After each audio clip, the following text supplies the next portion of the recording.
Hello, ladies and gentlemen. Welcome to tonight's episode of Le Mort d'Arthur. Tonight we are following as Princess Anglides, who's just had her husband, Prince Budwin, slain by the evil King Mark, flees off into the Cornish countryside with King Mark's assassins hot upon her tail. Will tonight's episode be a good one? Tonight's episode will be a great one, ladies and gents. So welcome. And he says, I've just realised I forgot to put the season and the episode number in the title of this, so when I go back and check this later, I'm not going to know which episode this refers to, which will mean that I'm going to have to, make it up. But we can do that. I'm used to doing that at this point in time. I'll work it all out. I'll do a note. Or it will just prompt me to put things on the website much sooner instead of waiting a couple of weeks and then going, I don't know what any of this is. Hello Karen, hello George, hello Danny, welcome to tonight's show. I have one eye on that screen because I'm just trying to sort out all that stuff. Yes! Didn't it? Last night's show was awesome, and thank you for everyone who retweeted and for who told Catch to feature me. Has Catch featured me yet? They hadn't featured me last time I checked. You never know. No. Catch need to get on that, I think. Oh, if anyone from Catch is watching, hello! You should get on that. But thank you so much, everyone, for pushing last night's show. And yes, Dr. Bronner liked my reading of Dr. Bronner's soap.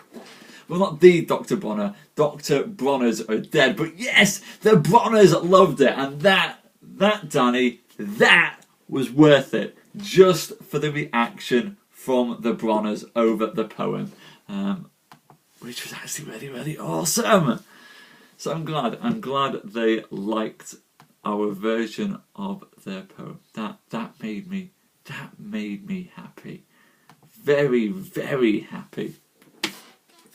But hey, there we go, ladies and gents. And still to come tonight, we have coming up Till bashing still to come. But, and I will copy all this over onto the website. I will put this all over onto the website.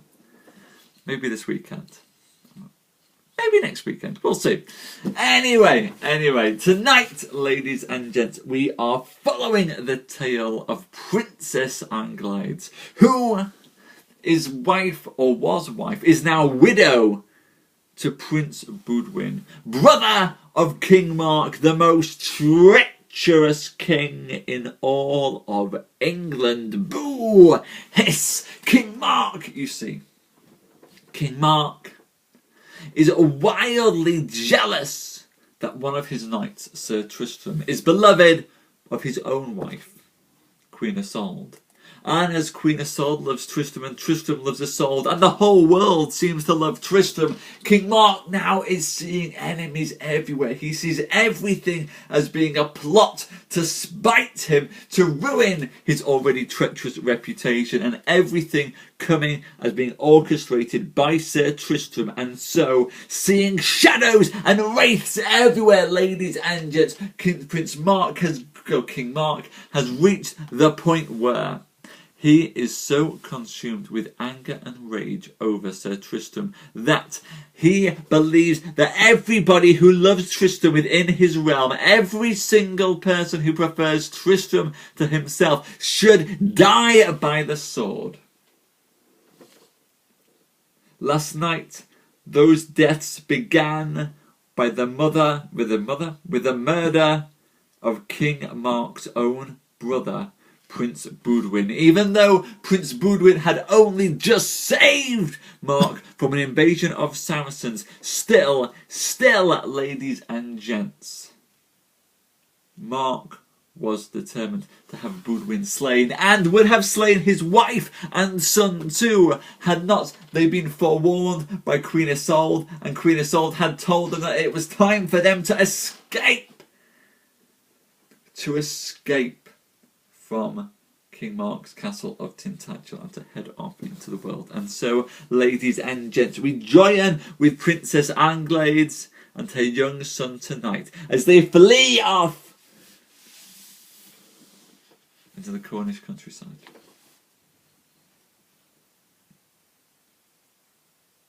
Notwithstanding, when King Mark had done his deed of murder, he thought to do more vengeance, and, with his sword in his hand, he sought from chamber to seek Princess Anglides and her young son.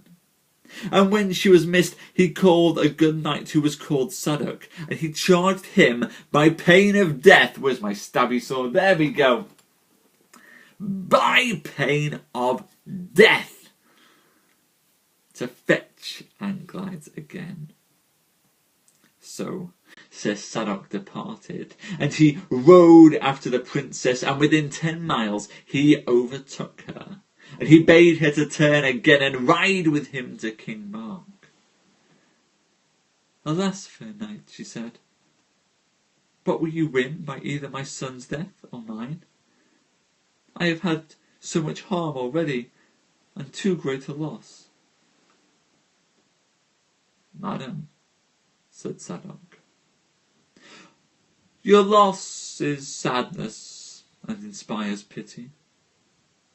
But madam, said Sadok, would you depart out of this country with your son and keep him until he is of age, that he might revenge his father's death? For then I would allow you to depart from me, if you promise me that one day you would revenge the death of Prince Boudwin. Ah, gentle knight, Jesus thank you, and if ever my son Alexander le Orphelin should live to be a knight, then he shall have his father's doublet and his shirt with the bloody marks, and I shall give him such a charge that he shall remember it while he lives. And therewith Sir Sadok departed from her, and each one took each other to God. And when Sadok returned unto King Mark, he told him faithfully of how he had drowned young Alexander her son, and thereof King Mark was full glad. But now we turn again to the Princess Anglides, whom Mark had thought to be dead. For she rode both night and day by adventure out of Cornwall, and little and in few places did she rest. But ever she drew southward to the seaside, until, by fortune, she came to a castle that is called Magoons, and now is called Arundel in Sussex. And the constable of that castle welcomed her, and said that she was welcome to her own castle. And there was Anglides worshipfully received, for the constable's wife was her own cousin, and the constable's name was Belengar. And that same constable, ladies and gents, told Anglides that the same castle was hers by right of inheritance.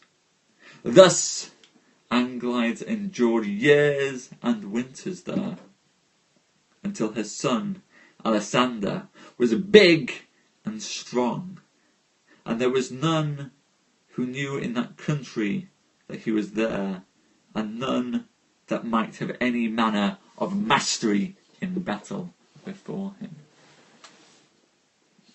Halfway through tonight's tale, ladies and gents, Anglides has escaped from the castle of Tintagel. King Mark had sent his assassin Sir Sadok upon her heels, determined to have Sadok slay her and her son. But, ladies and gents, as we told in last episode, Anglides' husband, Prince Boudwin, was well beloved of all the knights in the realm of Cornwall, including, it seems, Sir Sadok. And so, as Sir Sadok came upon her, Sir Sadok promised to let her go upon one condition, and one condition only, ladies and gents, that Princess Anglides might escape further from Cornwall, and then raise her son up outside of King Mark's lands, instill with him a desire to have vengeance upon the death of his father,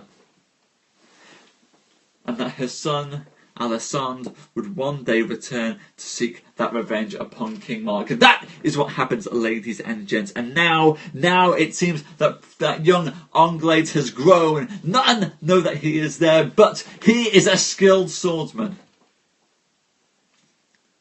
And we like skilled swordsmen in this story.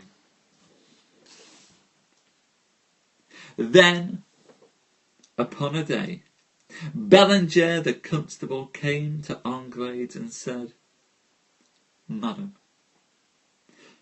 it is time that my lord Alessander should be made a knight, for he is a passing strong young man.